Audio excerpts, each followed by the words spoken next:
tukuvuga ngo Imana ntiyivuguruza, Imana irivuguruza ijana kuri yindi, ikanasibe kanahanagura cyane. Nayo mpamvu ugendeye kuri ibyo hari ibyo abantu hari ibyo Imana ituma ku bantu ntibikunde ntibisohore. Ngo urugero rw'abantu Imana yahanaguye ibintu byabo se, umugabo witwa Yerobowamu Imana amubwiye ko imuhaye ubwami mu nzu yiwe buje. Uyu mugabo yahoze ari akozera mu rugo kwa Salomo, mu nzu yo kwa Salomo. Imana imwemerera ko izamuha ubuzima n'indi mibereho bigakunda, iza kumuha n'ubwami. Ariko amaze kuba n'ubwami yimura Imana yarazi yarabonye kwa Dawidi kwa Salomo. Byajya ahubwo ari abantu bavuguye ntitubimenye. Tubarenga urugero, nimba umuntu ava hano akajya gusambanira Rusizi warabimenye, nubwo Imana yamubwiye ko izamugirira neza, naho yabyihaniye ntiwahamenye.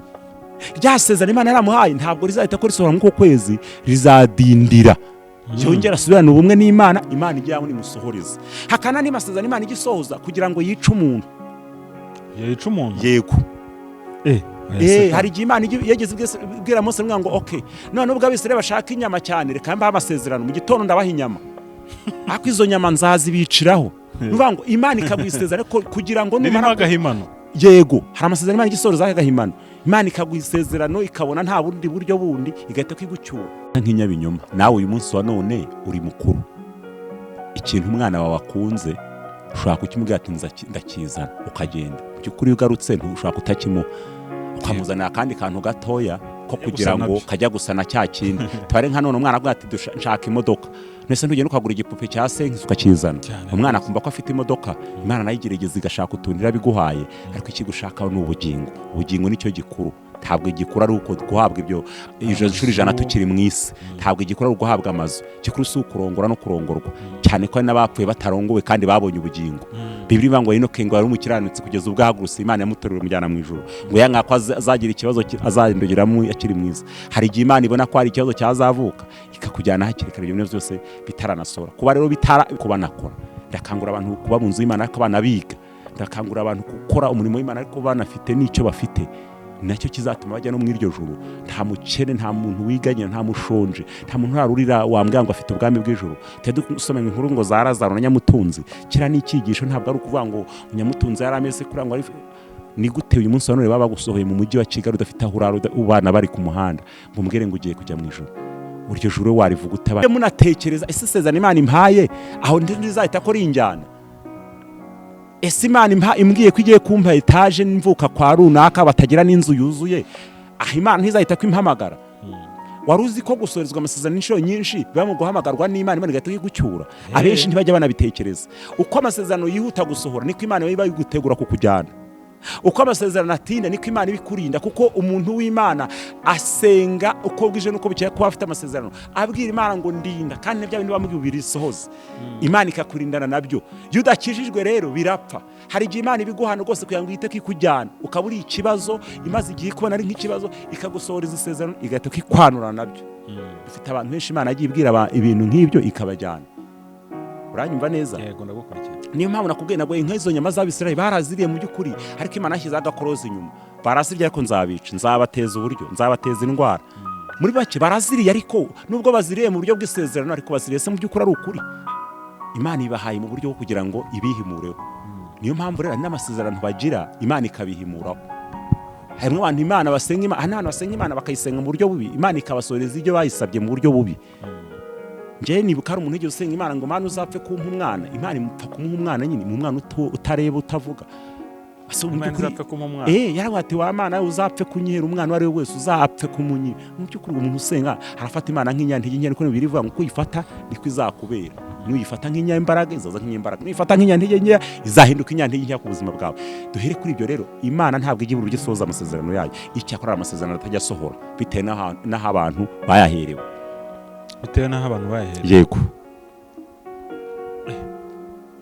Gusa ahantu heza ho guhererwa amasezerano rero ni hehe? Ahantu heza ho guhererwa amasezerano, umuntu uhawe isezerano n'Imana ari mu bihe byiza no gusenga n'Imana, rya sezerano rirasohora. Hakaba n'indi jambo dusoma Bibiri ivuga ngo nzabashyeshyenga. Gushyeshyenga ni ukubeshya umuntu ibintu ko bihari nyamara bitagize ute bidahari. Ni ukwemerera umuntu ikintu ko azagikora ko kitazakunda. Mu by'ukuri nawe urabizi ko uri umunyabyaha, nawe urabizi ko utari kubana n'Imana, nawe urabizi ko utari mu bihe byiza byo gusenga. Imana ikagushyeshyenga kubeshyabeshya, nawe ukwizera ko ubifite. Mu by'ukuri ntabwo Imana izabisohoza. Niyo mpamvu bihe ahantu heza guhererwa amasezerano ni igihe umuntu ari mu bihe byo gusenga yuzuye umwuka w'Imana, Imana imwumva, Imana imukunda kandi imubara. Bibiliya ivuga ngo Bibiliya irambwira ngo Imana ubwo yageze yicara ngo mbonye umuntu umeze nk'uko umutima wanjye ushaka. Yari ibonye Dawidi. Ibaze kumva Imana ibona umuntu umeze nk'uko umutima wayo umeze, wumva ushaka wishimiye. None hakaba n'abandi bantu rero baza mu rusengero umuntu akabyina igisimba, araye mu bapfumu, ikibyina igisimba, araranye n'abagabo batari batatu, nta nashaka no kubyihana. Imana kwatira umwana wanjye nzaguha inzu. Mu by'ukuri irakubeshye ntayo uzabona. Ugatana ubwacyo ugahamagara abandi nabo bagenzi bawe, ati kwa runaka ho barahanura, ati ntibirirwa babita ko twihanye cyo twihanye. Icyo kintu uzacyumva abantu cyane mu mugiye kuna kubivuga, ati we ntibajye babyitaho ngo abarokore ngo ntibabyitanga kwa runaka ngo tugiye twananywe akantu nta kibazo.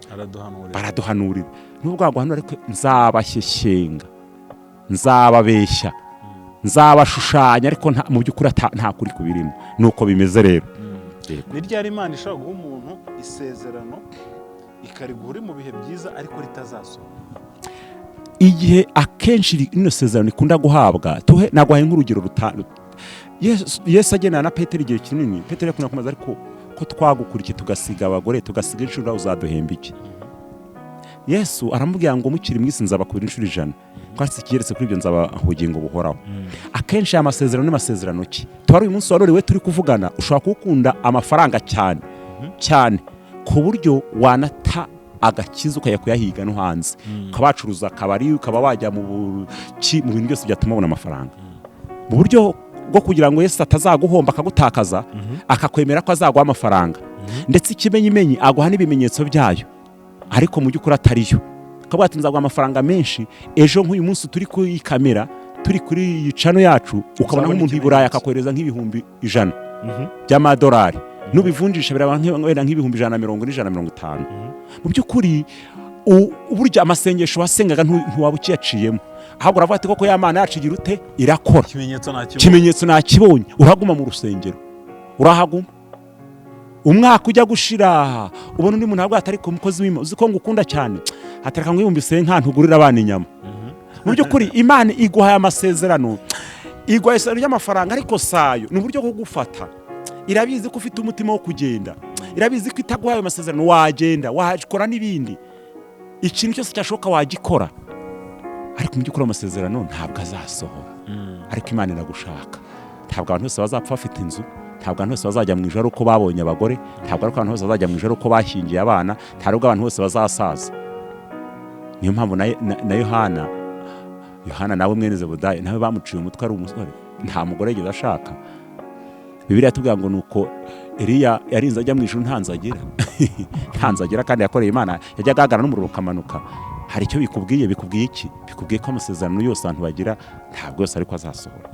Yego, ubwo abantu rero n'Imana ntibayifata nk'inyabinyoma, niba ishobora gutanga amasezerano nayo ubwayo ibizi ko atazasohora. Ntabwo Imana yifata nk'inyabinyoma. Nawe uyu munsi wa none uri mukuru, ikintu umwana wawe akunze ushobora kukimubwira ati ndakizana, ukagenda. By'ukuri ugarutse ntushobora kutakimuha, ukamuzanira akandi kantu gatoya ko kugira ngo kajya gusana cya kindi. Tware nka none umwana avuga ati nshaka imodoka, nese ntugenda ukagura igipupe cya sengi ukakizana, umwana akumva ko afite imodoka. Imana nayo igerageza igashaka utunira biguhaye, ariko ikigushakaho ni ubugingo. Ubugingo nicyo gikuru. Ntabwo igikura ari uko guhabwa ibyo inshuro 100 tukiri mu isi, ntabwo igikura ari guhabwa amazu. Gikuru si ukurongora no kurongorwa, cyane ko n'abapfuye batarongowe kandi babonye ubugingo. Bibiliya ngo Enoke ngo yari umukiranutsi kugeza ubwo ahagurutse, Imana yamutorera umujyana mu ijuru, ngo yanga ko azagira ikibazo azandugiramo akiri mwiza. Hari igihe Imana ibona ko hari ikibazo cyazavuka ikakujyana hakiri kare, ibyo byose bitaranasora. Kuba rero Imana bikubwiye ntibize, ntabwo bivuze ko Imana ibeshya. Imana ni inyakuri, ahubwo iragira ngo ukomeze uye bugufi. Wari uzi ko hari umuntu Imana ihinze agahita kwagwa? Wari uzi ko hari umuntu Imana ishingira ntagaruke mu rusengero? Niyo mpamvu rero dukwiye gutunga amasezerano, ariko tukamenya icy'ingenzi. Icy'ingenzi si amasezerano, icy'ingenzi ni Imana yaduhaye. Nicyo navuga. Imana igomba umugisha cyane. None se tureke gushaka iby'isi ngo kugira ngo wenda bitazatugusha? Oya. Ahubwo Yesu yaravuze ngo udakora ntakarye. Ahubwo udakora ntukwiye no kuza mu rusengero. Uri umwesikoro, uri igisambo. kuko mu nzu y'Imana kwikuzamwe abantu bakora. Bibiliya yusomye mu Bibiliya mu isezerano rya kera bavuga ngo ku isabato ari umunsi wa karindwi habaho guterana kwera ku muntu wese akora imirimo y'indayi. Uno wa gatanu bavuze wa gatanu bavuga gatandatu bavuga ku cyumweru umuntu wese akora imirimo y'indayi. Stadireke no ku cyumweru tukwiye kujya gushaka ikidutunga. Dusenga ariko tutahe tuye gukora. Dutahe mufite botike ukingure. Dutahe nimba umwana wawe yiga umufata y'amakayi musobanuro yige. Nta muntu ukwiye kuba mu nzu y'Imana adakora. Nje ndagira ngo utangarize ngo nazo nyigisho mbi twahuye nazo mu gihugu cy'u Rwanda kugeza insengero bazidufungiye. Imana irashaka ko muza mu rusengero twaza kuhakora iki? Ni mu gisoma bira nta mana izongera kumanuka. Ibintu byararangiye nta mana izongera kuba bisare barenga mu butayu. Nta yindi mana izongera kumanuka ngo ku butaka. Ntushobora kwicara ngo n'isabuni iguye ku butaka. Kirazira kikaziriza. Nta mafaranga azaza ngo agwe mu rugo iwawe. Ugomba gukoresha amaboko, tugomba kwiga, tugomba kwishyurira abana bacu, tugomba gushaka n'uburyo natwe tubaho. Kandi tukanakizwa aho dukora tugakizwa, aho dushakira ibintu tugakizwa, tutavuze ngo tuzabaho gutyo gusa. Yaho ntabwo ari byo. Kandi kibikubwira nuko mwe n'abantu batazajya no mu ijuru bameze gutyo abisikoro, kuko barangira babateka mutwe, barangira babeshya, barangira biba, barangira bakoze ibidakorwa kubera ko batakoze bagashaka kurya. Udakora ntakagira ute ntakarye. Yego mwene data urakoze cyane kubw'iki kiganiro duhaye, udufashe gusobanukirwa byinshi. Yego nawe urakoze. Harimo by'ubuhanuzi n'ibindi byinshi bigiye bitandukanye.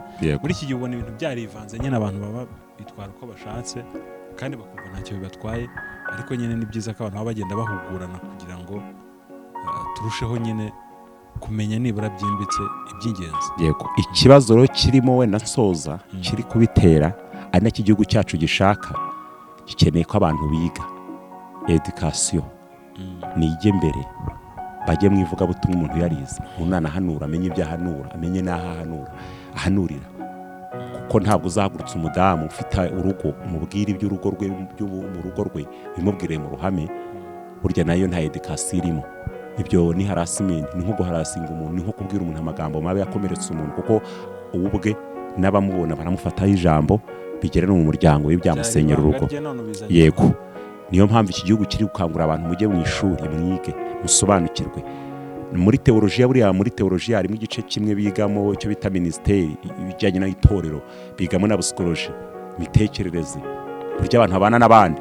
Nayo mpamvu twigishijwe mbere, twigishwa n'abantu batari bo batize, batubwira ko ari umuhamagaro, baza ari umuhamagaro umwuka bayobora, birangira bageze hanze birisanza, birivanga, no gukontorora abantu babaye benshi birabananira. Niyo mpamvu bajya baburiza abantu benshi kujya mu mirimo, kujya mu bintu bitandukanye. Ndakangurira abantu kuba mu nzu y'Imana ariko banakora. Ndakangurira abantu kuba mu nzu y'Imana ariko banabiga. Ndakangurira abantu gukora umurimo w'Imana ariko banafite n'icyo bafite. Nacyo kizatuma bajya no mu iryo juru. Nta mukene, nta muntu wiganye, nta mushonje, nta muntu harurira wambwira ngo afite ubwami bw'ijuru. Tedusoma inkuru ngo za Lazaro na Nyamutunzi. Kira n'icyigisho ntabwo ari ukuvuga ngo Nyamutunzi yari ameze kuri ngo ni gute uyu munsi wa none baba gusohoye mu mujyi wa Kigali udafite aho urara, ubana bari ku muhanda ngo mbwire ngo ugiye kujya mu ijuru. Uryo juru warivuga ute abana baraye batariye? Iryo juru warivuga ute udafite aho urara? Mbese iyo uryamye wiganyiriye imvura iri kukunyagira, iryo juru aritekereza cyangwa utekereza urupfu, utekereza ko uzapfa usize abana ku musozi. Ibyo byose bikwiye kuba mu buryo bw'imitekerereze, no kuba umuntu atekereza Imana nkorera ese ndayikorera ndinde, ndayikorera ndihe. Imana iduhe umugisha cyane. Shalom shalom, turabakora cyane. Andi iza ifite ikigendereye, ntabwo Imana ijya ivuga ubusa. Ishobora kuza igendereye kuburira umuntu, shaka kuza ije kubwira umuntu ngo akomere, shaka kuza ije kubwira umuntu ko Imana igiye kumuzukura mu mateka yararimo imushyira mu yandi mateka. Naho nagarukira. Hani igihe Imana ijya ivuga igatanga message, hari ikibazo ishaka gukemura. Na ubuhanuzi muri make ni message ituruka ku Mana. Yego. Umuhanuzi bavuga ko ni umuntu ubundi nkurikije neza n'ibyo uvuze, akenshi urumva ubureba nko hazaza h'umuntu cyangwa se h'ibintu runaka. Oya, ari ukureba hazaza n'umupfumu arahareba. Nicyo nangiye kukubaza rero. Oya. Umuhanuzi ni umuntu utoranywa n'Imana. Agakorana n'Imana. Akajya avugana n'Imana. Ikamutuma ku bandi bantu. Harimo ijambo buriya message, ni nka ubundi umuhanuzi mu Kinyarwanda cyaba kiboneye ni nka marayika w'iki gihe, kuko Imana ihagurutsa Mose we yarambwiye ngo Mose we uzaba Imana nto. Urumva ko Mose we Imana amahaye n'ububasha bwo kw'Imana. irambwira ati ariko Aroni we ntabwo azaba Imana, azaba hagati ab'umuhanuzi. Stadireke nzavugana nawe message unyuze muri Aroni aba ari ujya kwivuga. Umuhanuzi ni intermediaire, nuhuza Imana n'abantu, wabyanga wabyemera aba hagati. Yego, none ko aba bahanuzi buba ahubwo se baba batubwira ibyo tuzageraho ibiri imbere gusa, ntabwo ariko kazi k'umuhanuzi. Ubundi umuhanuzi ntabwo ari ukuvuga ngo iby'imbere byari, ahubwo umuhanuzi ntabwo ibihe byose ameze nka pompe yo kuri esanse. Ko kuri esanse ufashe imodoka ukayatsa bahita kubaguhereza bagushyiriramo nta kibazo. Uko ufashe igikuta cyawe umuriro uhari ugacanaho umuriro uraza. Umuhanuzi ni umuntu ubana n'Imana, uvuga ngo arasenga ku manywa nijoro mu gitondo ryari, kandi avuga igihe cyose Imana yamutumye, ntabwo avuga igihe cyose abishakiye. Ikibazo ubwo dufite uyu munsi aricyo wenda urushaka kugeganishaho, ni abantu bavuga buri munota, ndavuze, ndabonye, ndumvishe, ndagize ute. Tugeze mu isaha y'ubuhanuzi? No, ntabwo isaha y'ubuhanuzi ibaho, ahubwo habaho igihe Imana ikenera kuvugisha abantu bayo, nibwo ibatuma. Ubwo wikora mu mabondo gutyo ukumva ngo isaha y'ubuhanuzi iraje, ugiye kubeshya abantu, ntabwo ari Imana igutumye. Kandi hari n'abantu Imana, Bibiliya ibyo bivuga neza, hari igihe Imana ijya ikora umuntu ku bwonko. Yegeze ikora umugabo witwa Sawuli ku bwonko, ngo umwuka w'Imana amuvamo, ngo imwohereze undi mwuka mubi. Hari igihe umwuka mubi uza ku bantu, barabahanuzi, barabapasitori n'abavuga butumwa bari ku rundi rwego rw'abahanuzi uvuga, akuzura umwuka mubi wo kwirwa abeshya. Burya Imana icyo ibishaka urakizi, ibishaka uzamukubita. Kandi ntabwo igukubitira mu rwiherero, igukubitira mu ruhame. Hahandi umuntu wese igihugu cyose kizakwandikaho, hahandi ikinyamakuru cyose kizakuvugaho, mbese baragukubita ku buryo nutaha niyo wamara mu icyumweru nta waguha akazi, nta n'uwakongera kuguhamagara ngo uze mu bukwe bwe. Icyo gihe Imana ibaragukuyemo bya bihe byiza byo gusenga, igukuramo bya bihe byiza by'umwuka. Niyo mpamvu umuntu yaguhagarara ngo tugeze mu isaha y'ubuhanuzi, muhaguruke tugiye guhanura, ati wowe haguruka. Ugasaba umuntu ibintu ari gukora ni ibintu biri formalite, nk'ibintu yanditse ahantu. Ntabwo Imana ari kwikora, ntabwo Imana ikora gutyo. Murakaze. Yego, ese umuhanuzi ni ngombwa ko igihe cyose aba asenga? Kuko impamvu mbibajije, yego, usanga hari igihe umuntu aza akakubwira ibintu kandi bikanasohora, ariko wakurikirana imbuto ze, ugasanga ibyo gusenga rwose yabivuyemo kera. Icyo nagufasha, hari abahanuzi babiri. Hari umuhanuzi ubana n'Imana, akenshi yumva tuvuga ngo umwana w'Imana. Uyu muntu ababa mu biganza by'Imana, agendera muri ibyo, Imana ivugana nawe kandi ikorana nawe. Uyu muntu igihe cye cyose kirangwa no gusenga, nta n'ikintu akora atabajije Imana. Uyu muntu uyahanura n'ibyo avuga aba ari confidence, kuko umwuka w'Imana bari muri we. Ndetse ntakunda no kugira ubwoba bw'ibihe n'iminsi. N'iyi nzara n'ubukene bwamuzaho cyangwa abana ntacyo bafite, ubona ko ahagaze ashikamye. Umuhanuzi wa kabiri n'undi muhanuzi Bibiliya imwita ngo Imana izahagarara ku bitugu by'abapfapfa. Ni umupfapfa mu Kinyarwanda. Uyu we ahanura asambana, ahanura yiba, ahanura n'umwesikuru, kandi birasohora. Bibiliya ngo nzahagarara ku bitugu by'abapfapfa mburira ubwoko bwanjye. Stadireke azahanura. Hari n'amugeranyije ngo niyo bose babura nabwira n'amabuye. Mbese umwe n'abahanuzi basigaye badasenga, bafite imbuto mbi, ni amabuye, ni bya biti, ni bya bitugu by'abapfapfa. Bizasohora kuko Imana ishaka kukubwira message yawe, kuko Imana ishaka kubwira iki kugendereyeho, bizakunda, bizanasohora. Ariko ni ya mabuye, ni bya biti birivuga, nzahagara ku bitugu by'iki by'abapfapfa. Umupfapfa n'uwo araza agahanura, ariko n'undi akagumana ingeso mbi, akiba, agatukana, akarwana, akakora ibindi byose. Kandi uzanabyumve unasenge, ntabwo bizabura gusohora, kuko Imana izahagara ku bitugu by'iki by'abapfapfa. Kabiri, nzategeka n'amabuye, nzategeka n'ibiti, mburira umudugudu. Urumva ko ibiti se ijambo rivuga ni ibiti. Hoya, ni abantu batuzuye umwuka, ni abantu imbuto z'umwuka zavuyemo, ni abantu imbuto z'agakiza zavuyemo, ni abantu basigaranye izina ryo kuba bari mu idini runaka. Hari n'abo uzasanga bahanura nta n'idini basengeramo cyane, kandi Imana igatanga message ikagera kure. Nuko bimeze rero naho batandukaniye. Bavuga ko ngo umuhanuzi yemerwa ari uko ibyo yahanuye bisohoye. Niko nawe ubyemera? Ibyo ntabwo mbyemera uko. Impamvu ntabyemera gutyo, ubuhanuzi bwaba ari nka betting. Umuntu amenya ko azi ku betting iyo yatsinze. Wari uzi ko hari ubuhanuzi abantu bagenda bakira cyangwa batanga ariko ntibusohore kubera iki? Abarokore tukuvuga ngo Imana ntiyivuguruza. Imana irivuguruza ijana kuri yindi, ikanasiba ikanahanagura cyane. Niyo mpamvu ugendeye kuri ibyo hari ibyo abantu ari by'Imana ituma ku bantu ntibikunde ntibisohore. Ngo urugero rw'abantu Imana yahanaguye ibintu byabo se, umugabo witwa Yerobowamu Imana amubwiye ko imuhaye ubwami mu nzu yiwe buje. Uyu mugabo yahoze ari akozera mu rugo kwa Salomo, mu nzu yo kwa Salomo. Imana imwemerera ko izamuha ubuzima n'indi mibereho bigakunda, iza kumuha n'ubwami. Ariko amaze kuba n'ubwami yimura Imana yarazi yarabonye kwa Dawidi kwa Salomo, byajya kuramya ibigirwamana, bituma Imana ifata decision imutumaho. Umunsi umwe aza kurwaza umwana, bajya gushaka umuhanuzi Ahiyo. Bagiye kumureba rero Ahiyo, Imana ngo yaramaze guhuma. Imana imukora ku maso, ngo umuntu ukibana n'Imana niyo atareba ari umwuka Imana akora nawe. Hamwe ati muka Yerobowamu agiye kuza yirobeje nk'undi mugore wese umumenye, agiye kandagira ibirenge aho. Ndakubwira ibyo mubwira. Arazo umugore yipfutse agize ute akiyakandagira hamwe ati muka Yerobowamu niki kikubwiye kuza wishushanyije gutyo? Aramwe ngo uhereye none Uwiteka umva ko yavuganye nanjye, uwo mwana urwaye ni uzapfa agashyingurwa, abandi musigaye Uwiteka azabaha nk'uko umuntu ahihamabye. C'est-à-dire que yari isibye, yari ihanaguye. Isezerano yari rigize ute? Yari irisibye. Imana igisiba.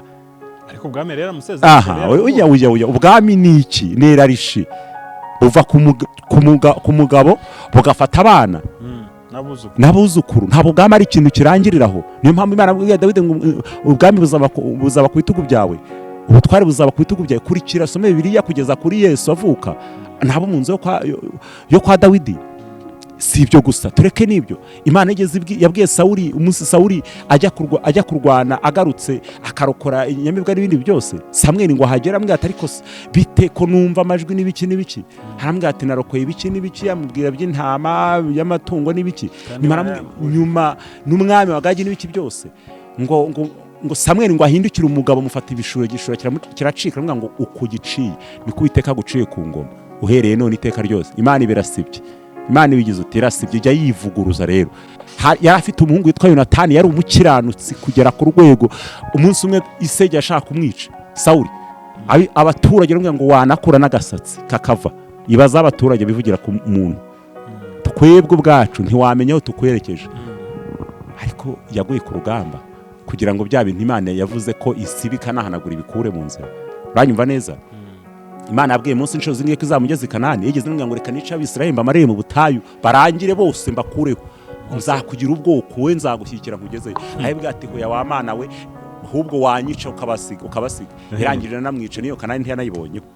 Nshatse kuvuga rero Imana yamusezeranije, yayimubwiye ko izamugeze Kanani. Icyo nshatse kuvuga, ntabwo ibintu ubuhanuzi bukwiye kwemerwa uko bwasohoye. Hani igihe Imana ivuga ibintu bikomeye abantu abera bitoro bakazamuka bagasenga, iyo basenze birahinduka bigakurwaho. Haragiye abera bitoro basenga bakabwira Imana ngo Imana turongeye turakwinginze tugarukeho, Imana ikagaruka. Hari ibintu byiza Imana ivuga. Nese umunsi wa none Imana ibwiye umwana w'umukobwa ngo nzagukorera ubukwe, agacibo naka bakamusambanya bakamutera inda. Hari Imana niyo ibakoze ikosa. Ntabwo ibintu by'Imana bigomba kugaragara ngo nuko byasoye, n'igihe bitarasohora Imana igomba kugaragara n'ubuhanuzi kandi bigomba kwemerwa. Murakoze. Yego. None rero kugira ngo ubu buhanuzi bwawe busohore, yego, cyane ko wigeze kutubwira ko hari amasezerano Yesu ngo ajya atanga ariko atazasohora. Yego. Kugira ngo none iri sezerano risohore bisaba iki? Ubundi kugira ngo isezerano ry'umuntu n'Imana risohore, hari ibintu byinshi bisaba. Ubundi cyambere wowe ubwawe urabanza ugakizwa. Iyo ukijijwe isezerano rigumaho, iyo uguye isezerano rirapfa. Bivuze iki? Bivuze ko kugira ngo isezerano Imana yaguhaye rizasohore ugomba gukizwa. Yego. Iyo ukijijwe ukera imbuto zikwiriye abihannye, Imana irinda ijambo ikarinda n'uwo yaribwiye. Akenshi tugira ingorane z'uko Imana yavugiye ibintu mu ruhame bigatinda gusohora, ntitukagira ngo ni Imana idakora, ahubwo ari abantu bavuguye ntitubimenye. Tubare nk'urugero, nimba umuntu ava hano akajya gusambanira Rusizi warabimenye, nubwo Imana yamubwiye ko izamugirira neza, naho yabyihaniye ntiwahamenye. Ryasezerano Imana yaramuhaye ntabwo rizahita ko risohora mu kwezi, rizadindira. yongera asubirana ubumwe n'Imana, Imana ijyaho nimusohoreza. Hakana n'amasezerano Imana igisohoza kugira ngo yice umuntu. Yice umuntu? Yego. Hari igihe Imana yageze ibwira Mose ngo okay, none ubwo Abisirayeli bashaka inyama cyane, reka mbaha amasezerano, mu gitondo ndabaha inyama, ariko izo nyama nzazibiciraho. Nuvuga ngo Imana ikagwisezera kugira ngo numara agahimano. Yego, hari amasezerano Imana igisohoza agahimano, Imana ikagwisezerano ikabona nta bundi buryo bundi igahita kwigucyura.